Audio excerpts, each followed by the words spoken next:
Bien, vamos a hacer este ejercicio que cayó en Galicia en la selectividad en junio de 2016. Opción A, problema 2. Dice así: tres cargas de menor 2, 1 y 1 microculombios están situadas en los vértices de un triángulo equilátero y distan 1 metro del centro de él. A. Calcula el trabajo necesario para llevar otra carga de 1 microculombio desde el infinito al centro del triángulo. B. Qué fuerza sufrirá la carga una vez esté situada en el centro del triángulo. Y C. Razona si en algún punto de los lados del triángulo puede existir un campo electrostático nulo. Y nos dan la constante eléctrica, que es 9 por 10 a la 9 newton por metro cuadrado partido culombio elevado al cuadrado. Bien, hemos hecho un dibujo del triángulo equilátero y he puesto las cargas positivas de 1 microculombio abajo y la carga negativa de menos 2 arriba. Bueno, es una construcción geométrica distinta a la que han hecho en el examen de la ciuga, que podéis consultar en la página de internet, pero he hecho esta porque creo que es más sencilla, debido a que al colocar aquí la carga negativa, como estas dos cargas son iguales, pues entonces si dibujamos los tres campos, pues sobre el campo eléctrico es sobre la carga de más 1 culombio. Vemos que el campo 1 pues va en la dirección del eje de las síes. El campo 2, como esta carga es positiva y esta es positiva, pues empuja hacia aquí. Estas cargas positivas se repelen, el campo 3 empuja hacia aquí, pero como estas cargas son iguales y estas distancias son iguales de 1 metro, pues entonces las componentes X del campo 2 y del campo 3 se van a anular y solo me va a quedar componente en el eje de las Y's, que se sumará a este de aquí. Entonces, pues creo que así es más sencillo porque nos ahorramos o eliminamos una de las componentes del campo. Creo que es la mejor construcción. Bien, es un problema pues que requiere conocimientos de geometría, con lo cual ahí hay una dificultad. Primeramente hay que analizar que aquí hay un ángulo de 90 grados, que entre estos tres radios pues hay un ángulo de 120 grados, que es 180 entre 3, perdón, 180, 360 grados, que es la circunferencia entre 3, pues da 120. Luego, pues estos ángulos son de 60 grados, entonces este es 30 y este es 30, pero si hacemos aquí el paralelogramo o sea, llevamos esto, vamos a poner color blanco, lo llevamos hacia abajo, ya veis que este ángulo y en este cuadrado, un cuadrado que sería por aquí, son alternos internos, entonces deben ser iguales, o sea que este ángulo también es 30 grados y lo podremos ver, pues 90 más 30 son 120 de esta otra manera. Entonces estamos trabajando las cuestiones geométricas del triángulo equilátero. Este ángulo también es de 30 grados y todas estas distancias son de 1 metro. Y a partir de ahí pues podemos ya ver cuáles son nuestros vectores directores según los radios, porque claro, aquí al centro va a haber estos radios, R1, R2 y R3. Entonces U1 pues ya veis que es este. Bueno, pues U1 va a ser igual, si queréis poner, a menos J. Va a ir hacia abajo en el eje de las Y's y ya sabemos que es el vector menos J. Y luego U2 pues es hacia la derecha y hacia arriba, y U3 hacia la izquierda y hacia arriba, y lo vamos a ver ahora. Son vectores unitarios, entonces U2, fijaros que su componente X es el coseno y su componente Y será el seno. Y este ángulo es de 30. Entonces ya veis, U2 será coseno de 30y más seno de 30J. Y aquí lo tenéis, 0,866y más 0,5J. Y U3, falta aquí poner el vector, pues es lo mismo, pero con la componente X negativa. Será menos coseno de 30i más seno de 30J, menos 0,866 más 0,5J. Y aquí ya veis que esto se va a anular si lo sumo, con lo cual luego veremos pues que como las cargas son iguales, las componentes X se nos van a ir, pero eso más adelante. Bueno, pues una vez que tenemos hecho esto, tenemos que darnos cuenta de que esta es una carga negativa sobre una carga positiva, este campo va hacia arriba, estas son dos cargas positivas, el campo SU2 es hacia aquí y el SU3 es hacia ahí. Estoy haciendo ya el apartado B, que es el más complicado, para aprovechar bien el dibujo, y luego ya pasaremos a hacer los siguientes apartados. Bueno, entonces, bueno, vamos a calcular SU1 debido a la carga 1. Bien, podría poner el menos J y aquí poner la carga negativa, pero tenemos que intentar ser un poco listos, y entonces si ya veo que esto va a ser hacia arriba, pues poner el J y poner el valor absoluto de la carga y ya está. Entonces el campo es K por Q1 partido R1 al cuadrado, y va hacia arriba, entonces es según J, 9 por 10 a la 9 por 2 por 10 a la menos 6 dividido 1 al cuadrado por J. Eso da más 18.000 J, unidades, Newton partido Coulomb, unidades de campo eléctrico. Y en selectividad, fijaros que ellos siempre lo ponen en unidades, o sea, en notación científica, siempre lo ponen como potencia de 10. Entonces, ponerlo también vosotros así, no vaya a ser que os puedan quitar algo de nota por esta tontería. Entonces, 18.000 es 1,8 por 10 a la 4. Y acostumbraros ya a poner los resultados de esa manera. Bien, vamos a calcular SU2 y SU3. Entonces SU2 será K QSU2 R SU2 al cuadrado por el vector unitario según 2, que es este, y ya veis que lo tenemos aquí, pues será 9 por 10 a la 9 por 1 por 10 a la menos 6, que es la carga, partido 1 al cuadrado, la distancia es 1, por el vector unitario, 0,86605. Esto lo pongo, sabéis que lo puedo poner en plan paréntesis, donde la primera componente es multiplicada por I y la segunda componente es la J, ¿vale? Son equivalentes, a veces arreglo o digamos arreglamos mejor poniéndolo así, como es este caso, que escribimos menos. Bueno, entonces SU3 pues es lo mismo, claro, las cargas son las mismas, la distancia es la misma, y ahora ¿qué pasa? Pues que aquí resulta que este vector, pues la componente X pues es la contraria a esta, entonces estas dos componentes se van a eliminar, se cancelan al sumarlos. Entonces puedo sumar SU2 más SU3 y me queda, esto sale factor común porque es igual para los dos, este factor, y lo que tengo que sumar son estos vectores, y entonces ahora 0,5 más 0,5 me da 1 aquí, de este 0,5 y este 0,5, con lo cual el cálculo es muy sencillo porque se me ha anulado la componente X y ya solo tengo componente según J, que me da aquí 9 por 10 a la 3, vamos a poner J, vector, siempre me olvido luego al pasar a la potencia de 10, Newton partido Coulomb, pues, dividido 1, con lo cual el cálculo pues veis que es bastante sencillo. Entonces ya si queremos calcular el campo total, SU1 más SU2 más SU3, pues tenemos que sumar a este de aquí arriba, pues este otro, J, bueno, voy a deshacer, no está puesta aquí tampoco, ya sumo, son todas, ya veis que es todo, aquí falta la J, ¿vale? ¿Cuántas J me faltan? Vale, las pongo aquí, pero luego al pasar a potencia de 10, pues me he estado olvidando, bueno, eso no tiene importancia. Entonces la sumáis y ya veis que va en dirección de J, va hacia arriba, ya veis que como la componente X se ha eliminado. Bien, eso es el campo eléctrico E, si queréis le podéis llamar, vamos a poner con letra naranja, el campo eléctrico E en el centro del triángulo.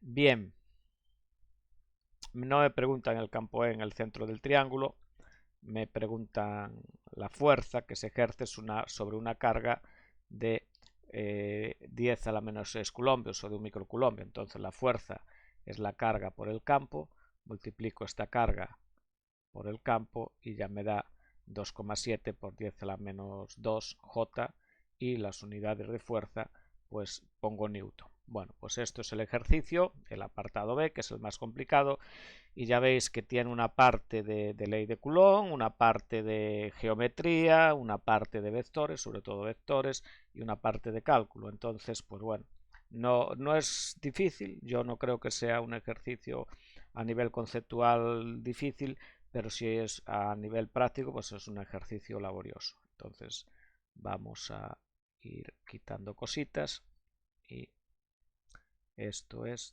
y quitamos esto y esto, y vamos a la siguiente parte.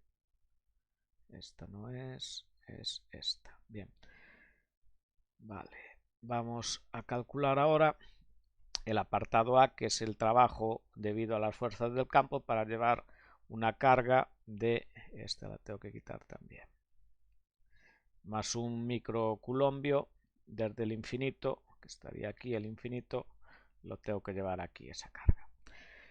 Bueno, pues el trabajo desde el infinito a C es, bueno, si podemos poner aquí W es desde el infinito a C, es la energía potencial en el infinito menos la energía potencial en C.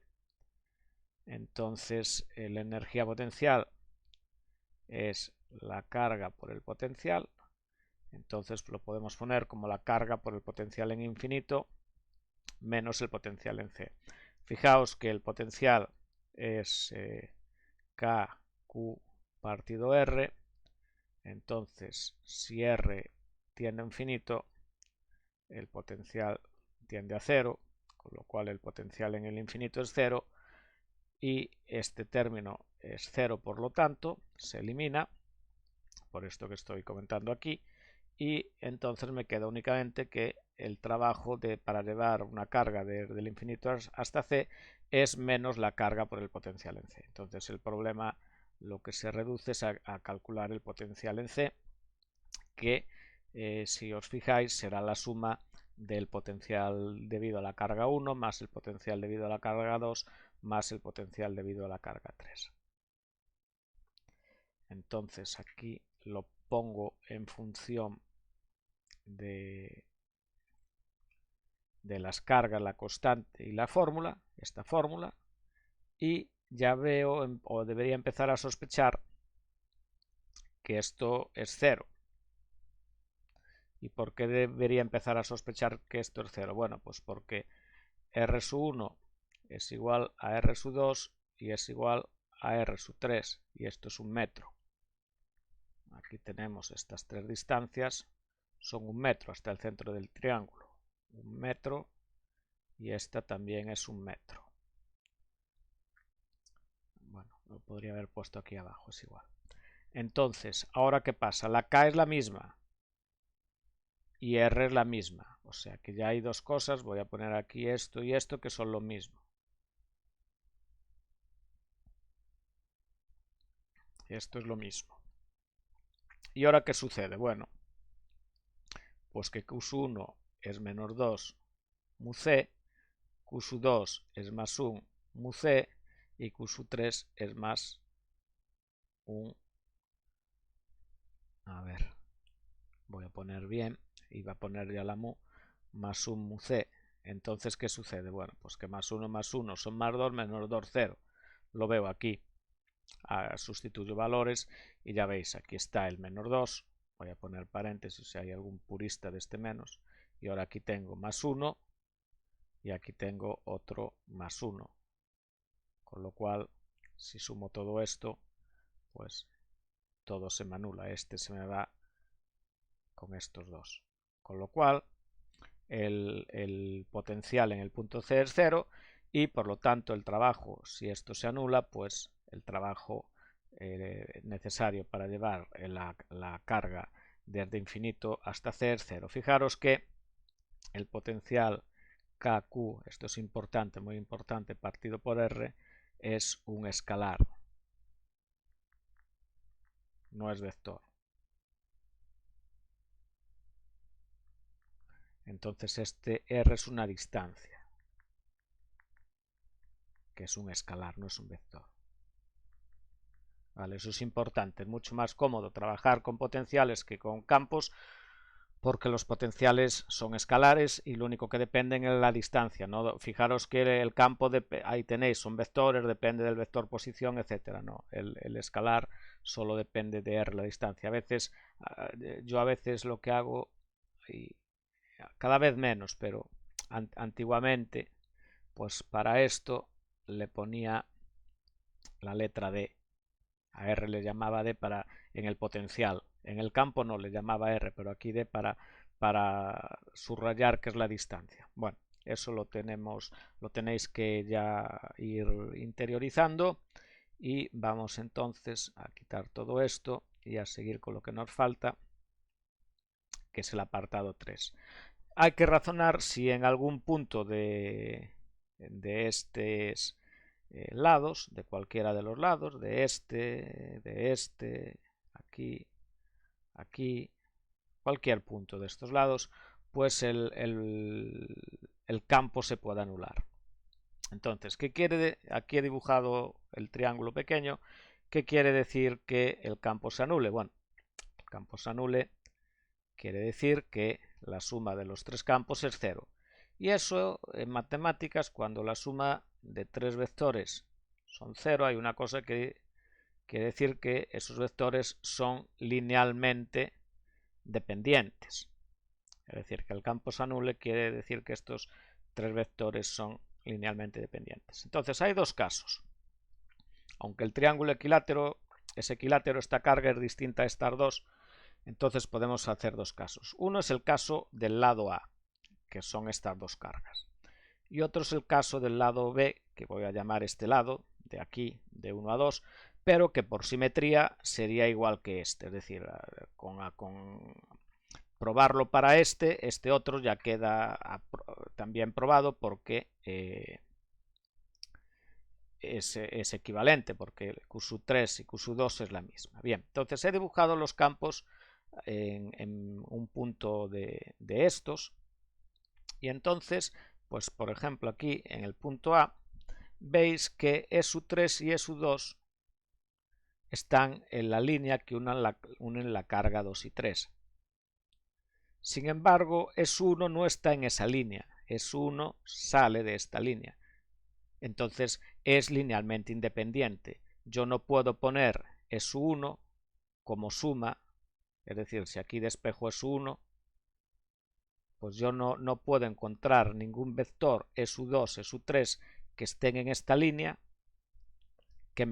cuya suma me dé el vector ESU1. Entonces la suma no puede ser 0. ¿Por qué? Porque ESU1 no está en la línea que forman ESU2, ESU3. Si alguno de estos vectores, ESU2 o ESU3, tuviese una dirección fuera de esta línea, entonces sí, a lo mejor había un punto donde al sumarlos pues me sumasen los tres ceros, pero como estos dos vectores están en la línea que va de 1 a 2, pues por lo que sabéis de matemáticas, el vector ESU1 es independientemente con respecto a estos dos. Yo no puedo poner ESU1 como suma de ningún ESU2 o ESU3 que estén en esta línea, con lo cual pues aquí no se anula en el apartado A. Bien,